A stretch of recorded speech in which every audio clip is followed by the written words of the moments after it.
A case of peripheral vascular disease. This case presentation is the fourth in the series of cassette clinics of general surgery prepared by Dr. Ghanashyam Vaidya from Karnataka Health Institute, Ghataprabha, an ex-student of St. G.S. Medical College and the KEM Hospital, Mumbai. A 35-year-old Hindu male patient, Manoj, staying at Lalbagh, working in a general store, comes with complaints of pain in the legs on walking since 2 years, continuous pain in the right foot since 1 month, and blackening of the right second toe since 15 days. The patient was apparently alright 2 years back when he started experiencing pain on walking 400 to 500 meters, which was severe, cramp-like, and in both the legs, compelling him to stop. It disappeared completely on resting for 3 to 5 minutes, and the patient was able to walk an equivalent distance again before the reappearance of pain. What is this type of pain known as? Intermittent claudications, grade 3. And what does it signify? It means impairment of blood supply to the muscle mass in which it is felt, the blood supply being adequate at rest but insufficient on exercise. Its site indicates the site or the level of the arterial block. For example, claudications in the calf are due to femoropopliteal obstruction, or in the thigh due to iliofemoral obstruction, in the buttocks due to aortoiliac block, and sometimes in the foot due to popliteal and distal narrowing. In which conditions do you get intermittent claudications?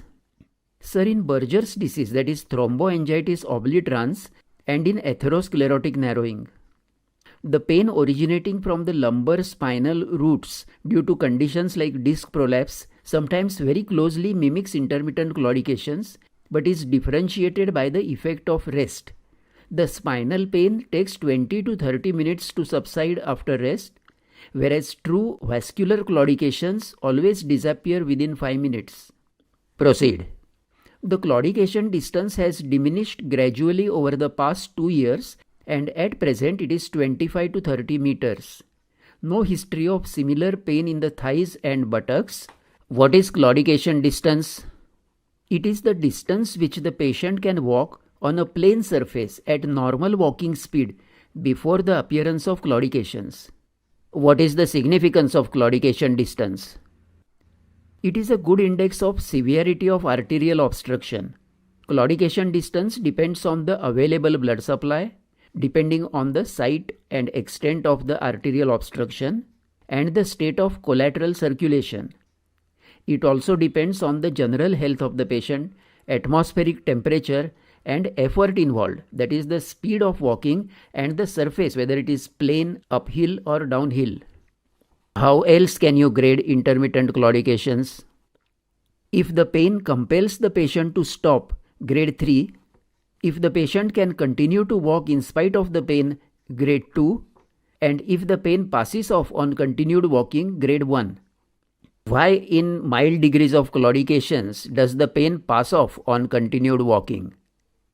Because the mild impairment of blood supply is countered by the increase in blood flow due to local vasodilator action of the anaerobic metabolites like the P substances lactic acid and local alterations in pH, which are produced by the exercise and are responsible for pain.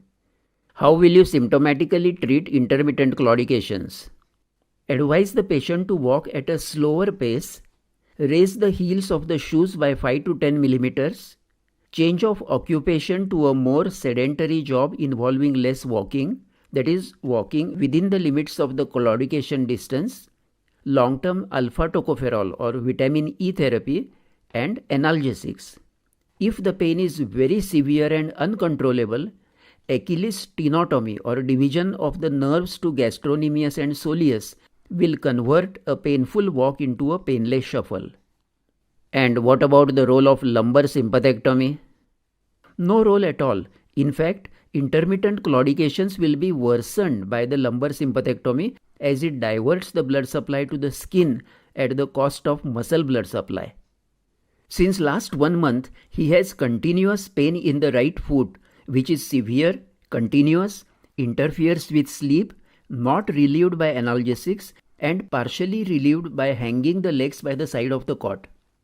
What is the significance of this pain? Sir, this is typical rest pain, also known as the cry of the dying nerves. It is due to ischemia in the peripheral nerves, and it heralds the onset of a pregangrenous stage, that is a very marked reduction of blood flow. How does it differ from intermittent claudications? Sir, intermittent claudications is a pain of muscular origin, so it appears only on exercise, and it is experienced in the regions where the main muscle mass is situated. Whereas rest pain is a pain of neural origin, and so it is present even at rest, and it is experienced in the region where the blood supply is most deficient, that is the most distal portion of the leg or foot. Intermittent claudications can always be limited by working within the limits of claudication distance, but rest pain requires vasodilator therapy and may steadily worsen until the patient asks for amputation. Proceed. Sir, there is history of rest pain, no history of numbness, paresthesia or night cramps. Regarding complications, the second toe of the right foot has gradually blackened since 15 days. Before the onset of the gangrene, there was no history of trauma, abrasion, ulceration or pustule, no history of application of any irritants or excessive heat. Why? For any precipitating factor for the gangrene. There is no history of edema, fever or foul-smelling discharge. Why? That will suggest infection and wet gangrene. Regarding etiology, patient is a chronic smoker, smokes 15 to 20 cigarettes per day for last 20 years. He does not consume tobacco in any other form. What is the relation of smoking to the gangrene? Sir, Berger's disease, that is thromboangiitis obliterans, is seen exclusively in smokers, and its relentless progress stops only if the tobacco consumption is stopped completely. Also, atherosclerotic gangrene is rare in non-smokers. What are the other risk factors in peripheral vascular disease? Male gender, age above 60 years, hyperlipidemia, diabetes, hypertension and tobacco consumption. There is no history suggestive of Raynaud's phenomenon. What is Raynaud's phenomenon? It is an attack of pallor followed by cyanosis and then congestion when the limb is exposed to cold. Pallor, cyanosis, congestion. The basic pathology is excessive sensitivity of cutaneous vessels to cold. So on exposure to cold, the vessels go into spasm, resulting in a limb which is pale and blanched and is incapable of finer movements. Then, due to resultant sluggish blood flow, the tissues become cyanosed and dusky. And lastly, when the spasm disappears and as the blood flow resumes through the dilated vessels, the limb becomes swollen, congested, red with burning pain due to increase in tissue tension. Where do you get Raynaud's phenomenon? Firstly, there may be no apparent cause when it is termed as Raynaud's disease, or it may be secondary to Berger's disease, cervical rib, Scaleni syndrome, cervical spondylosis, atherosclerotic narrowing of the subclavian artery, and scleroderma. It may also follow atrophic changes in the muscles due to poliomyelitis, or may follow trauma like arthrodesis operation or following chilblains and frostbites. What are the precipitating factors to Raynaud's phenomenon? Cold temperature and emotions. In the initial stages, the attack may occur only on a very cold day or on immersion of the hand in ice-cold water. But later on, even minor changes in temperature such as air conditioning or even emotional stresses may precipitate an attack. Proceed. There is no history of fever with redness and pain in the front of legs seen in superficial thrombophlebitis, which is common in Berger's disease. What are the three main features of Berger's disease?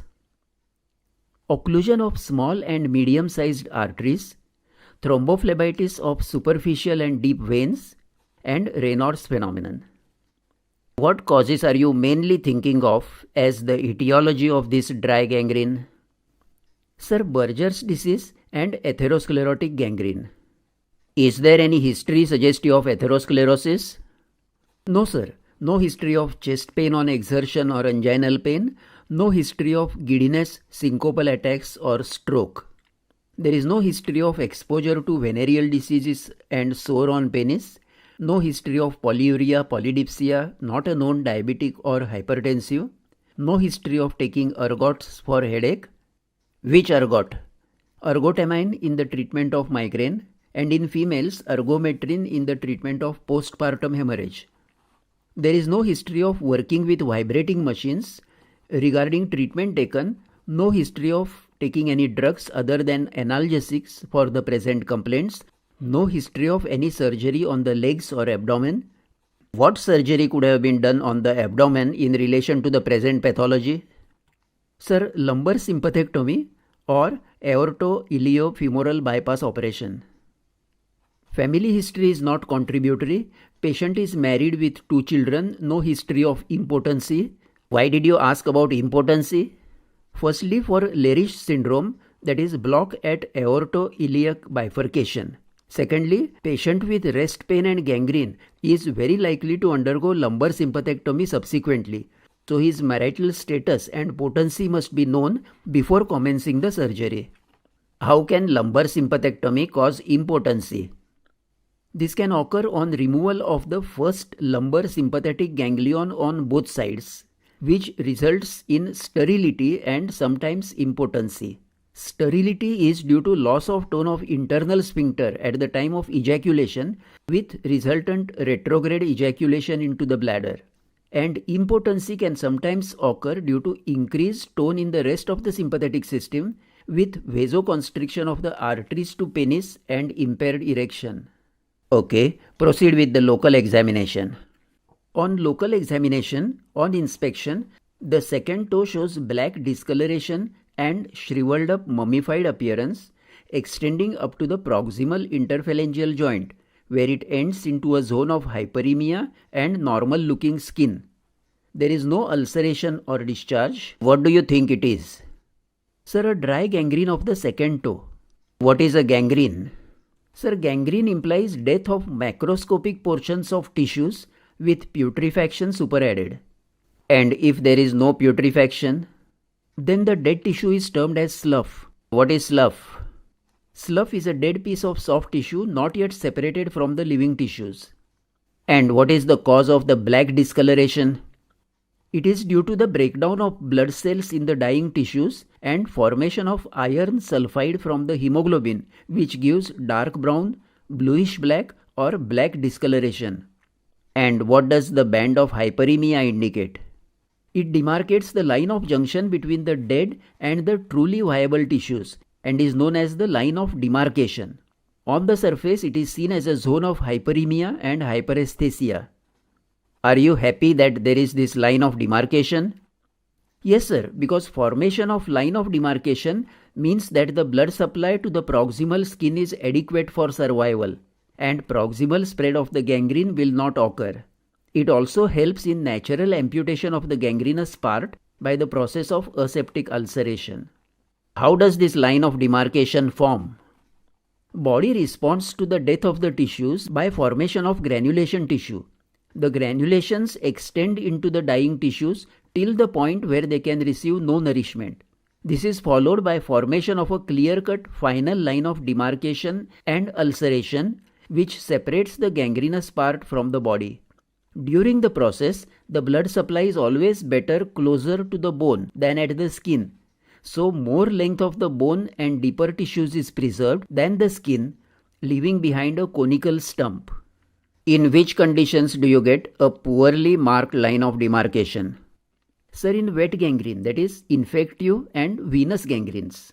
Also in senile gangrene, if the state of circulation to the proximal limb is very poor. And well-formed line of demarcation? Firstly, dry gangrene due to Berger's disease and atherosclerosis. And secondly, due to gangrenes due to physical agents like electric burns, frostbites or trauma. Yes, proceed. The proximal part of the foot and limb shows no redness, edema, blebs or bullae.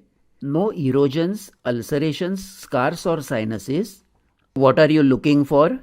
I am looking for infection in the proximal part indicating a spreading gangrene or a wet gangrene.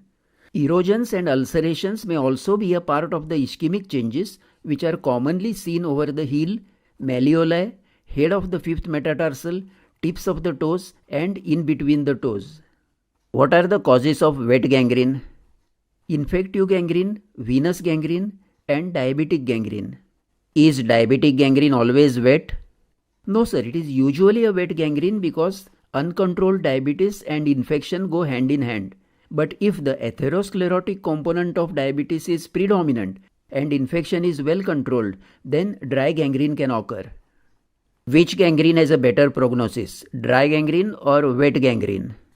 A dry gangrene, sir, because it is less prone to infection, line of demarcation is well formed with lesser chance of proximal spread of gangrene. And if left alone, the dead part may separate itself by the process of aseptic ulceration. Proceed. The proximal leg shows no pallor or congestion, no black colored patches or skip areas. The veins on the dorsum of the foot are well filled in lying down position. What do all these signs indicate? That the circulation in the proximal limb is fairly adequate. If the veins on the dorsum of the foot are collapsed and look like pale blue gutters in horizontal position, then the arterial blood flow is very poor. Pallor indicates acute vasospasm or embolus, and congestion and skip areas indicate impending proximal spread of the gangrene. What are skip areas? They are black colored patches that appear suddenly proximal to the gangrenous area, and they herald proximal spread of the gangrene usually seen in wet gangrene. Proceed. The skin over the lower part of the leg and shin is thin and shiny with scanty hair with very little of subcutaneous fat. The limb girth 8 cm below the knee joint is less by 2 cm. The nails show transverse ridges. So these are all typical signs of chronic ischemia, right? Yes sir. Thin shiny skin of the lower leg with scanty hair, loss of subcutaneous fat and brittle nails with transverse ridges. These are the signs of chronic ischemia. Now tell me, what are the signs of acute ischemia? Some 5 P's. Pallor, pulselessness, pain, paresthesia and paralysis. Pallor, pulselessness, pain, paresthesia and paralysis. Anything more on inspection? No varicosities of short or long saphenous system. Yes, on inspection, first you described the gangrenous area, its line of demarcation, then you looked for signs of spread in the proximal limb, and then for the signs of chronic ischemia. Now proceed to palpation. On palpation, the skin of the second toe is cold, non-tender, hard and greasy with loss of sensations. If it was painful or tender, sir, then I would have called it a pregangrene. Only when the blood flow and the sensory and motor function is lost completely, then the term gangrene can be used. So, what are your criteria to label it as a gangrene? No pulsations, no capillary filling, no pain with complete anesthesia and paralysis, and discoloration of the affected tissue. Go ahead. The proximal limb is cold up to the knee. Very good. This is a very important sign of poor circulation. And what is its practical significance? Sir, the level up to which the skin circulation is good and the skin is warm will help us to decide the level of amputation if such a need arises. For example, if the skin is warm up to the middle third of the leg, then below knee amputation can always be tried. But if it is cold up to the knee, then above knee amputation may be needed because below knee skin flaps will not heal. Go ahead. The proximal limb is cold up to the knee, no edema or crepitations, no tenderness in the line of the arteries. Why did you look for tenderness in the line of arteries? Sir, it is not significant in this case which has a gradual onset, but it is important in case of an acute onset gangrene where tenderness signifies embolism in the vessel. And what do edema and crepitations suggest? Edema is present in inflammatory conditions such as infective gangrene and venous gangrene, and crepitations occur in anaerobic infections, especially gas gangrene. Proceed. On focal examination, there is no significant enlargement of inguinal lymph nodes. All movements of the second toe are lost. Flexion and extension of other toes are normal. All movements at the ankle are normal. Very good. You must examine all the joints in the gangrenous area plus one joint above. Proceed. Dorsalis pedis and posterior tibial are not palpable on both the sides. The vessel walls are not palpable. No cord-like feel of thrombosed vessels. The right popliteal is not palpable but is demonstrable by Fuchsig's test. Left popliteal is feeble. What is Fuchsig's test? Sir, Fuchsig's test is for demonstration of popliteal pulsations, particularly if the popliteal artery is difficult to palpate, as in obese individuals. The patient is made to sit on a stool or at the side of the cot with the leg to be tested kept crossed over the opposite knee, so that the affected popliteal fossa rests over the opposite knee and the foot is hanging free. Now make the patient to relax the leg muscles by diverting his attention to other questions, and if the popliteal pulse is present, then the foot will show oscillatory movements synchronous with the patient's pulse. And how do you palpate for the popliteal artery? With the patient supine, flex the knee to 135 degrees and palpate very deeply in the midline against the tibia. If not palpable, turn the patient prone, flex the knee and palpate against the femur, against the tibia in supine position and against the femur in prone position. The femoral arteries are well felt on both the sides. Radial, brachial, subclavian and carotids are well palpable and equal on both the sides. Can you palpate all these arteries along their entire course? No sir, they are palpable only where the artery is felt against a bone. So tell me, where do you palpate for each of these arteries and against which bone?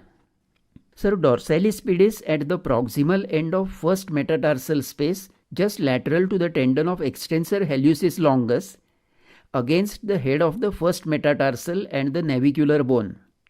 Posterior tibial is palpated midway between tendoachillis and medial malleolus, with the foot dorsiflexed and inverted, against the medial malleolus of tibia. Popliteal artery is felt in the popliteal fossa with a flexed knee against the upper end of tibia or lower end of femur. Femoral artery is felt below the inguinal ligament midway between anterior superior iliac spine and symphysis pubis, with the hip in external rotation and abduction against the head of femur. The abdominal aorta can be palpated to the left of midline in the umbilical and epigastric area against the vertebral column. Carotid artery is palpated in the neck against the Cassagnes tubercle on the transverse process of 6 cervical vertebra. The subclavian artery in the base of the posterior triangle of the neck, just above the center of the clavicle against the first rib. Brachial artery in the middle third of the upper arm on medial aspect against the shaft of humerus. And lastly, the radial artery at the wrist joint just lateral to the tendon of flexor carpi radialis against the lower end of radius. Another artery, an important one which you have forgotten. The anesthetists are very fond of that. Sir, the superficial temporal artery in front of the tragus of the ear. Right, go ahead. On auscultation, no bruit is auscultable along the course of the arteries in the legs, over the femorals or over abdominal aorta and carotids. Berger's test is positive. The Berger's angle of circulatory sufficiency is 30 degrees.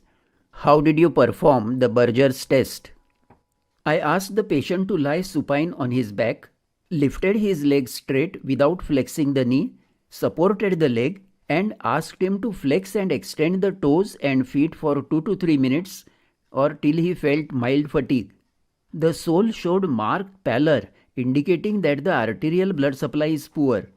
Then I lowered the leg and made the patient to sit with the leg hanging down. The foot acquired a dusky cyanotic hue. This is positive Berger's test, indicating that the sympathetic tone is already lost and lumbar sympathectomy will not help.